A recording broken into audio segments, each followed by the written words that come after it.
Hello.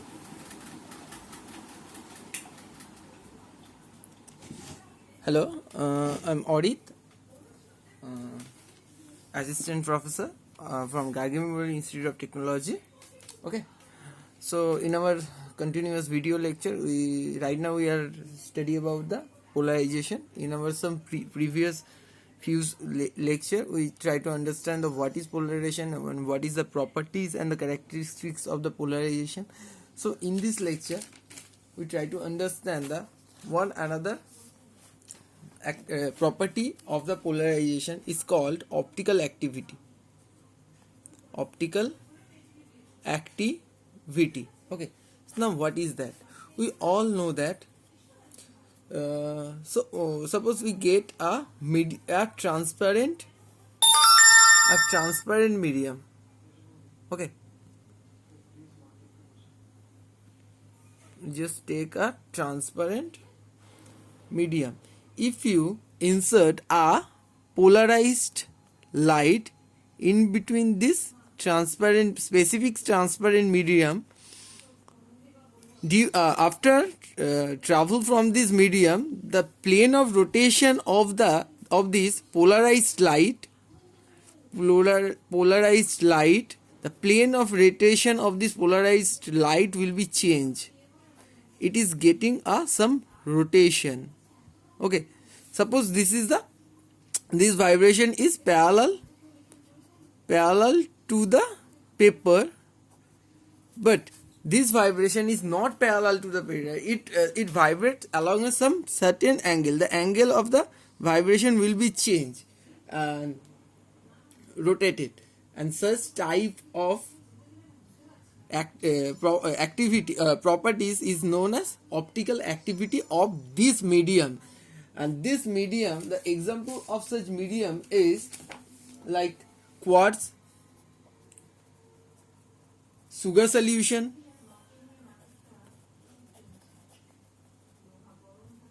etc. Okay. So now, how we can understand how can we measure this optical activity? Okay. So now, if the change of this transparent medium is L, and suppose the concentration of this medium is C. C is the concentration of the medium. Concentration of the medium. Concentration of the medium. Okay. Right now, so why we chosen the polarized light for this activity? Why we does not chosen the unpolarized light? Because we know that in an unpolarized light, the vibration of the electric field is the every direction. The direction, the vibration, the electric will vibrate in every direction. That means when you transmit it through this specific medium, you cannot observe the specific rotation of the electric field. That's why for the optical activity, we chosen the polarized light. Clear? Because in an unpolarized light, the electric field vibration is done in every direction. So that means if this every vibration is rotated, but you cannot observe in the other side. Okay. So right now, so this theta, the changing value is theta, is proportional to the length of the transparent medium. The length of the transparent medium. The length, if you change the length of the medium, the theta will be changed, because it is directly proportional. If you increase the length of the medium, the theta will be changed. If you decrease the length of the medium, the angle of vibration, the change of the plane of angle of vibration will be smaller. Okay, become smaller. Another thing is that theta is also proportional to the concentration of the medium. It is depend on the density of the medium, actually the concentration of the medium. Okay. And theta is proportional to the 1 by lambda square. Clear? So we get these three condition for the optical activity. Now how it is depend on the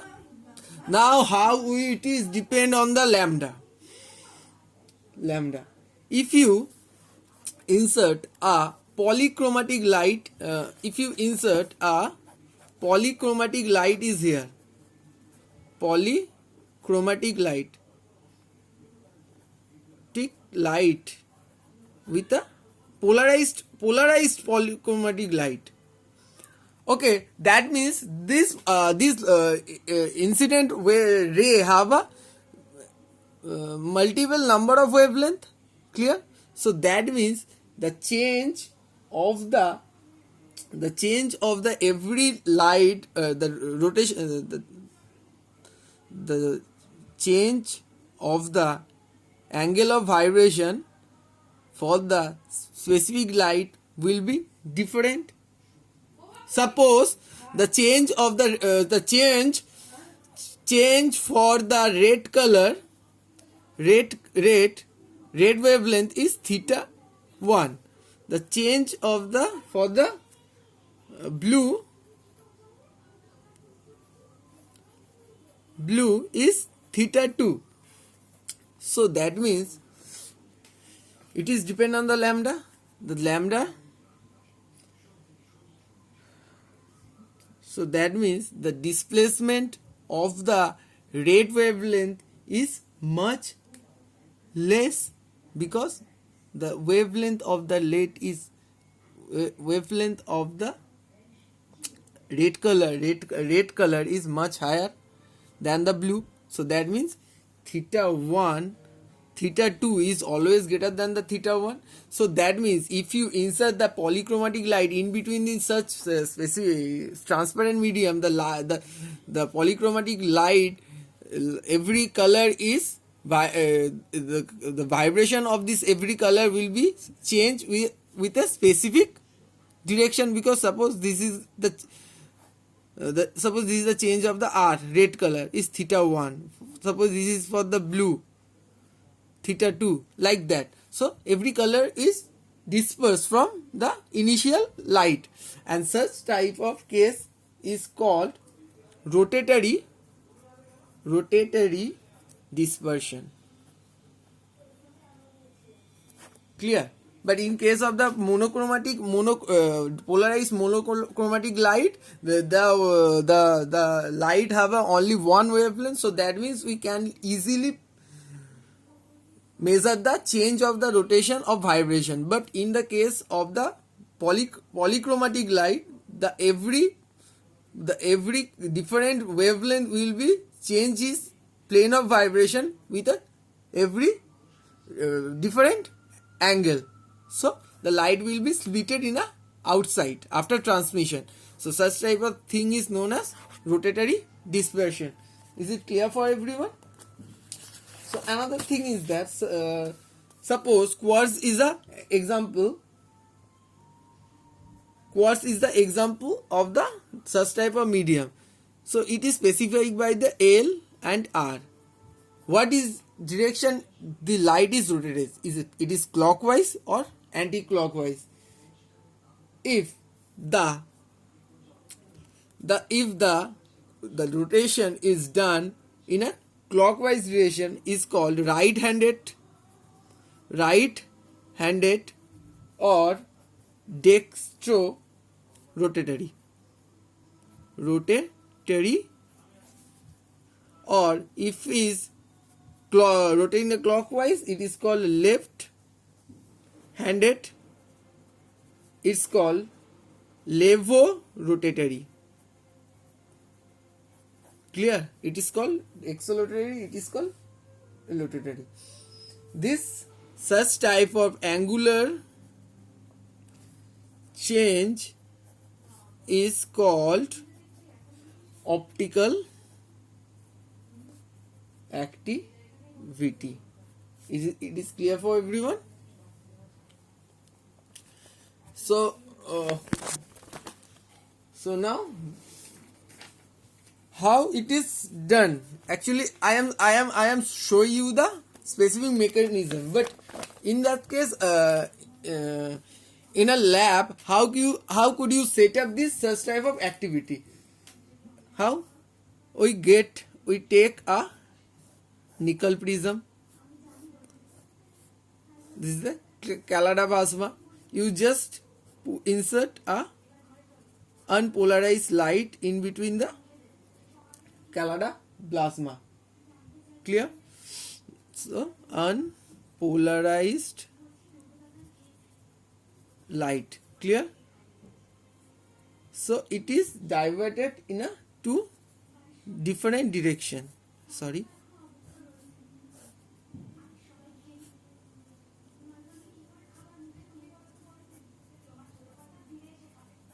Is it clear?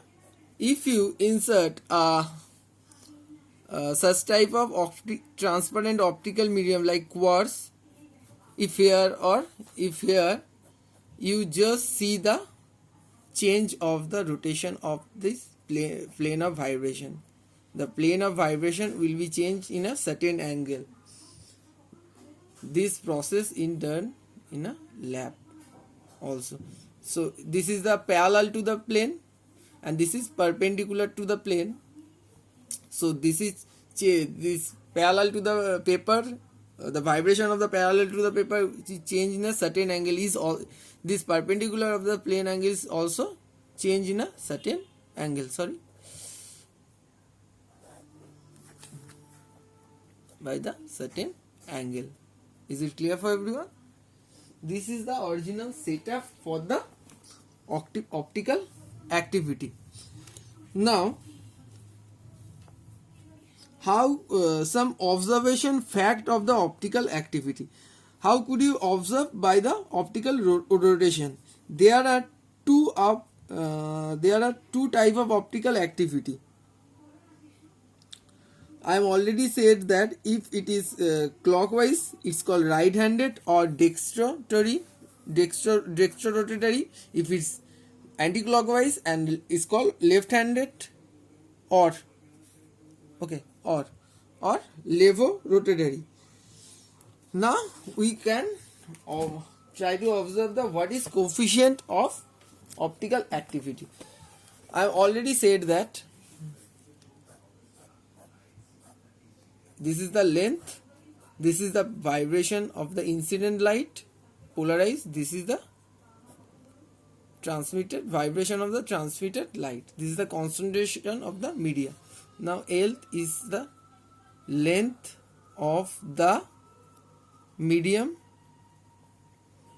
the length which length is traveled by the light actually, because light travel in this direction, so this is the length of the medium actually. C is the concentration of the medium, okay, and lambda is wavelength of the medium. Clear? So now from the initial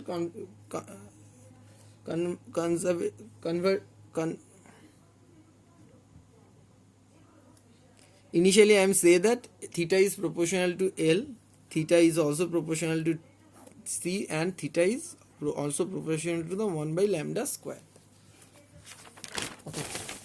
Now theta actually proportional to the L C by lambda square.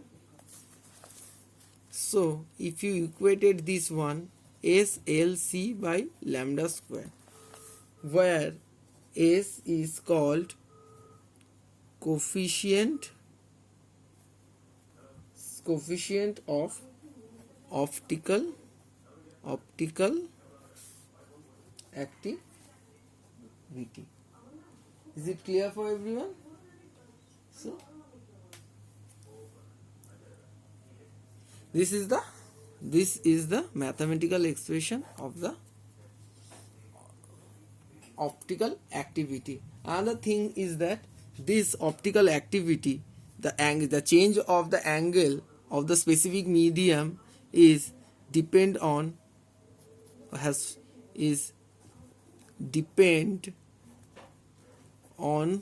the temperature. because if the temperature of the medium is changed, the angle of the change of the angle of the change of the vibration, the angular change of the vibration is also changed. It is also depend on the temperature. Okay. So in this lecture we try to understand the what is optical activity. If you insert such type of transmitted medium of transmitted and active optic medium, it is also called optic active medium.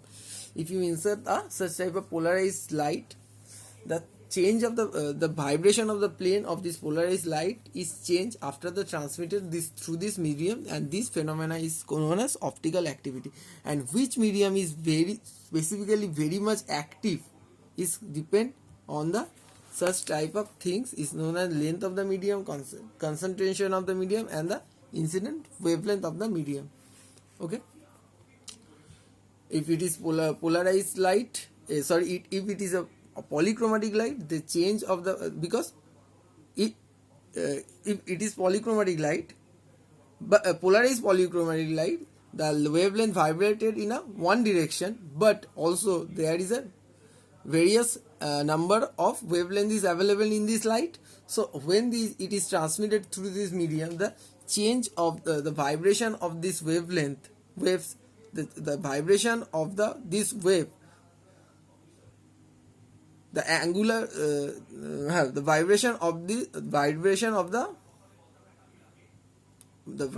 of this wave will be changed with not a certain angle. It is depend on the lambda. That means the change of the angle is depend on the lambda. Every lambda is change is plane of vibration. Change of vibration is different for the different wavelength. Okay.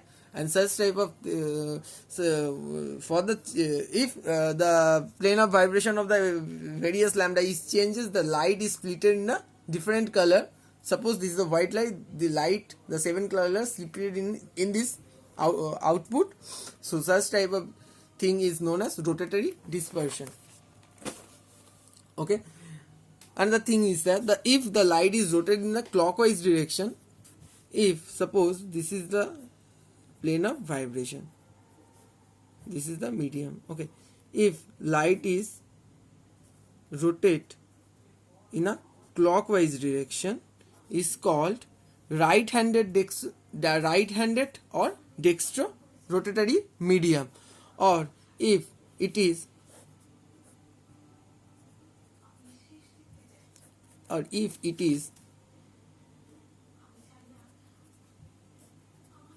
in a anti-clockwise direction, so then it is called left-handed or devo rotatory rotation.